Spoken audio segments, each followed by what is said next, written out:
এই দেখুন আমি নুন হলুদ মাখিয়েছি এটার মধ্যে।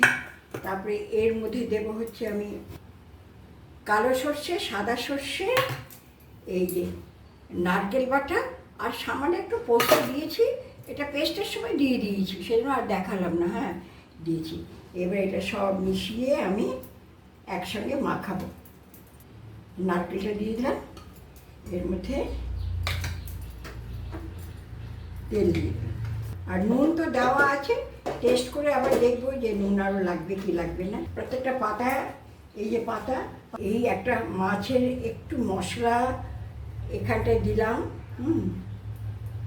একটু মশলা আমি এখানটায় দিলাম, আর এই যে মাছের সঙ্গে মাখা আছে মশলা, মাছটা দিলাম, আর একটা কাঁচা লঙ্কা দিয়ে দিলাম। হ্যাঁ, তারপর পাতাটাকে এমনি করে ফোল্ড করব, এমনি করে ফোল্ড করে, মানে চারিদিক থেকে যাতে মশলাটা বেরিয়ে না যায়, ফোল্ড করে এই দেখুন এই ক্রচের সুতোটা দিয়ে আর ভালো করে বেঁধে দিলাম। এই গামলায় আমি জল দিলাম, জল দিয়ে এইবারে এই যে ঝাঁঝরি থালা, এই থালাটা না কিন্তু ফুটো ফুটো আছে, ফুটো ফুটো আছে, এই ঝাঁঝরি থালা দিয়ে দিলাম।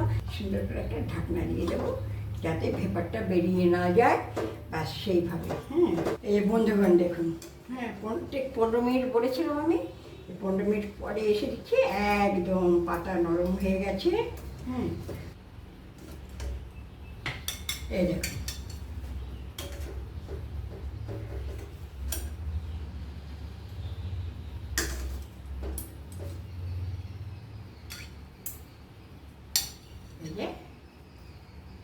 দুধমান পাতায় ইলিশ মাছ ভাপা। হ্যাঁ, ইলিশ মাছ ভাপা পাতুরি।